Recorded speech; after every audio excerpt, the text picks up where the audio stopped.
Hello there, Internet. Uh, it's another weekend edition of Questions from Friends, where I have my lovely assistant in the form of my wife behind the camera. She's smiling, uh, you know, beautifully. And okay, back to the topic at hand. What was the topic? Oh yes. Today's questions actually comes from someone who knows me personally, and they know that I am a first-generation immigrant, and so the question is, what was or were my first impressions of the United States as somebody who came from a different place, and how has that evolved over time? Okay. Well, I came to the United States when I was 10 years old, almost 11. But I'd like to count it lower to make myself sound more impressive, so we'll go with 10. Okay. As a 10-year-old kid from China, I recall thinking that all of my previous knowledge about the Western world really was from James Bond movies. So I thought the United States would look like, you know, a James Bond set, basically full of casinos and dudes in tuxedos and ladies in, ball gowns. So I was very surprised that it was nothing like that. You might say, hey, James Bond is British, right? Like, since he's an English guy. Yeah, I didn't know the difference. Okay, it was a bunch of people who didn't look like Chinese people, so I thought the West was just all the same. Okay, I'm sure the same way that Americans think all Chinese people look the same. We think all Westerners look the same. I certainly did when I was 10. Okay, different now, but at the time I thought that. I actually remember doing some journaling when I first got here, because my parents were also curious as to what I thought about the United States. Now, to be clear, my initial comparison is from Beijing, the city that I spent my childhood in, and New York City. These are all, at the very least, very large cities. So I think they actually have more in common than not. But the parts that I thought was most different about New York City, or stand in for the rest of the United States for me at the time, was things like there's tons of pigeons in New York City. I've never seen that many pigeons in Beijing. The Americans call like any slight non-commercial piece of land a square. I thought that was completely bizarre, because in my mind a square should be like Tiananmen Square in Beijing, which is a gigantic, like, multi-block square. Whereas in New York and also San Francisco, they both have like Union Square.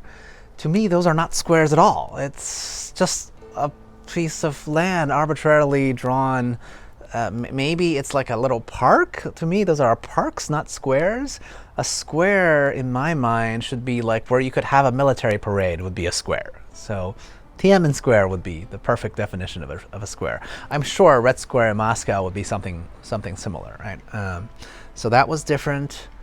I've never seen so many Americans in sneakers or tennis shoes or whatever you want to call it until I came to the U.S.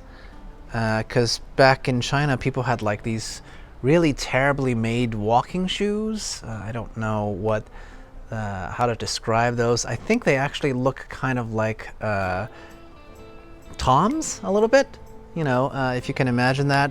But those were considered, shoes for walking, not running, right? Whereas when I was a kid, when I was 10, I saw the vast majority of Americans were wearing these tennis shoes or sneakers or sporting shoes, right? They all looked like, or on TV, they're sold as shoes for athletic endeavors, even though everybody wore them, right? Even people who they look like they've never exercised a day in their lives, like really fat people were wearing running shoes. And I'm like, but they don't look like they run at all.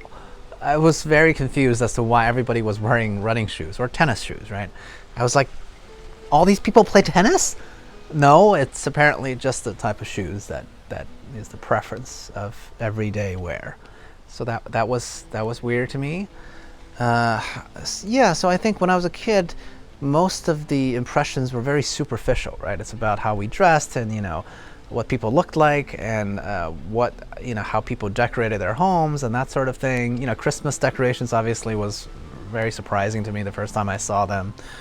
Halloween, same thing. Any holidays that I didn't have as a child would have surprised me back then, right? But what I think the evolution of my view is more interesting, right? As I stayed in this country for longer, went to school, I think eventually I realized that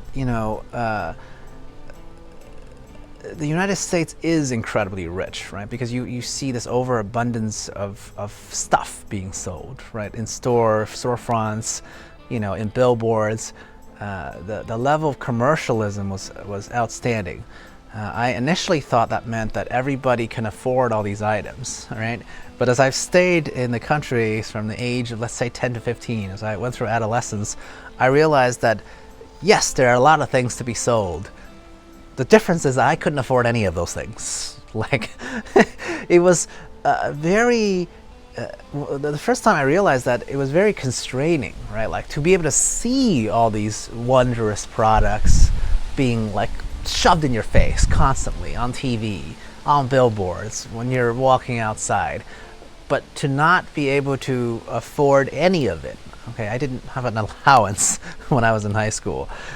So that was, I think, that was very strange, right? Like, compare that to where I came from in China, you just didn't feel like you needed more stuff because it wasn't part of the culture back then. It's different now, but back when I was a kid in the late 80s,